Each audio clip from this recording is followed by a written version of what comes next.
George real quick, and we're going to go through George quicker because I want to get to a case with insulin here at the end, and we're a lot of the same considerations. Unfortunately, George is a 62-year-old African-American businessman diagnosed with diabetes 3 months earlier, an acute inferior amount. Glucose on arrival in the ER was 323, obviously stressed. Successful stenting of his RCA, was discharged home. He met with the dietitian once during his hospitalization. He's been monitoring his glucoses. He had been seen for a physical exam 2 years earlier by his primary care provider, me. This isn't actually my case, but I mean, this is how many times that he had abnormal lipids and glucose and never came back. Missed opportunity. He's now walking and riding stationary bike in cardiac rehab 3 days a week. He's still struggling with his diet and travel schedule. His fastings are pretty good. His pre-dinner value is of 173. He's returning for a 3-month evaluation. He's on insulin glargine at 38 units. He's on metformin. He's on aspirin, clopidogrel, ramipril, and rosuvastatin. He's 5'11". He's got a BMI that's fairly low.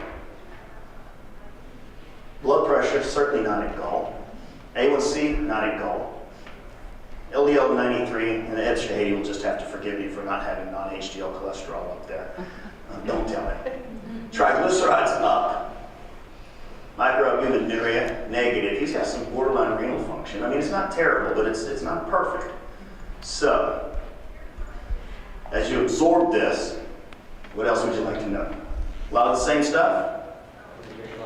Does he drink a lot of alcohol? What makes you suspicious? Well, triglycerides. Right. So alcohol would be something to ask about, and including dietary history. Because I said back here, he's still struggling with his diet. I'd like to know more details. He only met with the dietitian one time. Maybe it's time for a revisit, you know. I think carbohydrates may also elevate triglycerides. They may. Carbohydrates might elevate triglycerides. What else? What A1C goals would you set for George? You now have somebody, he's not elderly, he's just been diagnosed, but he does have significant cardiovascular disease. 7? Seem reasonable? I think so. I mean, if he were 80, would 7.5 to 8 be okay? No. Yeah, but he's not. He's 64, he's 62 years old. He's a businessman. He's still working and he's still doing things. What additional medications are you going to consider for achieving better glycemic control? Let's focus on the glycemic control right now. Metformin, glargine. Fasting glucoses. Where's that fasting glucose? There it is, 96. A1C 7.8.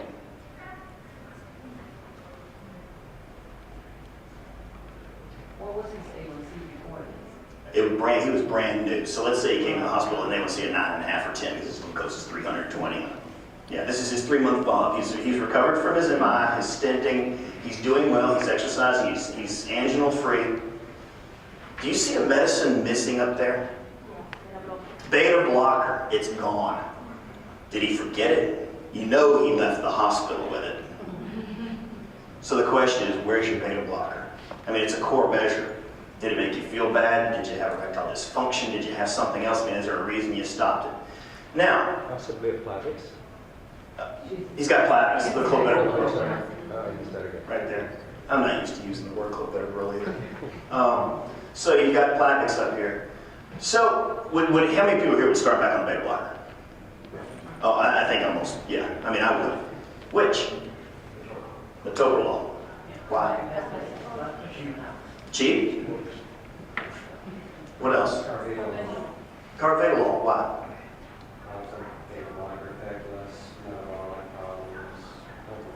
He said carvedilol, less metabolic problems, more efficacy. Correct, right, correct. Are you tartrate or succinate? Metoprolol. There's no, which one? Tartrate or succinate? Either one, I guess, because they come in generic forms now. Look, here's my personal bias in just clinical practice. You tell me, how much bang for your buck do you get from the beta blocker with hypertension? Not much. So if you want something for AFib and rate control, metoprolol is great. Atenolol is great. If you want migraine prophylaxis, Inderal, atenolol thing. If you've got essential tremors, that's all great. For blood pressure, they stink. The two vasodilating agents that actually really kick butt and lower blood pressures are carvedilol and nebivolol, which is Bistonic. So my personal preference is, if you're going to use metoprolol or atenolol, be sure you follow them. And in a month to 6 weeks, they're not at goal. Stop it. Don't add another medicine. Don't add a third calcium channel blocker or something else. Get the more potent antihypertensive. I can't tell you how many times in the last several years I've had patients on 4 therapies. You know how you got the hypertensive patient on 4 therapies and you're really almost there, but you're not quite? Get rid of the old beta blocker, put in the new, you're done. Anyway, that's my personal preference here. Yeah. I'm beginning to be concerned about the FBG 96. If you have A1C of 7.8, FBS of 96, should we check the postprandial glucose? Right. This is probably a postprandial problem. So that's something that we should. That may be all you're going to get out of insulin glargine. So I think with glycemic, we talked about blood pressure control because I kind of went back in reverse forward fashion.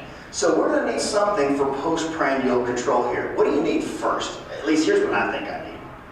What do you need? You get anything before? Before we make a decision on medicines. Yes. I need to know. I got to have some information, right?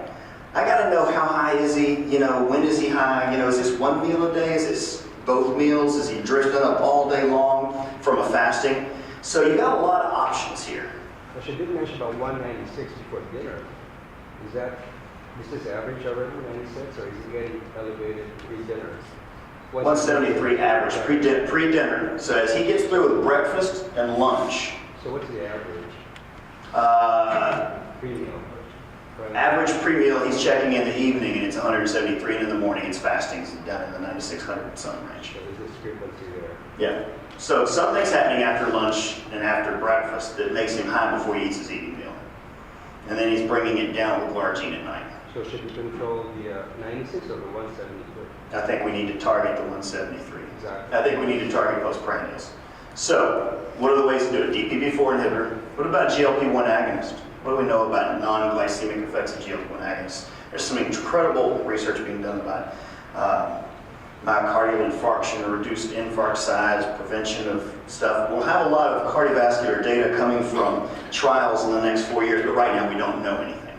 So I think you're looking at DPP-4 inhibitors, GLP-1. You're looking at mealtime insulin. Maybe, depending. You're looking at modifying his diet. You say he's still struggling. What's he eating all day? That he wakes up okay and he's 173 by the time dinner comes along.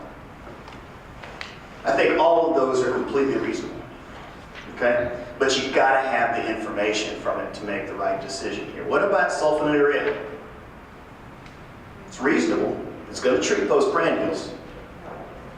But you got a guy with cardiovascular disease, and I'm not saying they're contraindicated. I'm just saying be hypoglycemic aware if you're going to do it, and do a lot of education. I'll never forget my patient, 84 years old, pulmonary fibrosis. He's had diabetes for 3 years. I had him on BID metformin and an A1C of 7.4. Done.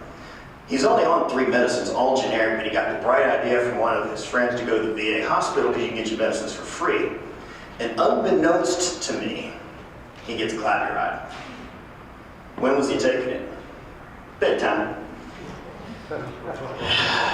So everything went wrong, and you can imagine the story. Here's what happens. He doesn't eat one night because he's got a little nausea, he's got a little diarrhea, he doesn't feel good, he takes a glyburide, he goes to bed at 3 in the morning, he gets up to go to the bathroom, he's hypoglycemic, he hits his head, he's an intracerebral bleed. Ends up in my ICU on the vent. 5-day hospital stay. He did great until he passed away about a year ago from pulmonary fibrosis, which you knew he was going to do. So again, be careful with hypoglycemic agents like sulfonylureas, and if you're going to put him on sulfonylurea, it's not unreasonable, especially if cost is an issue. You just got to do the proper education about it too, and you start low and you go up.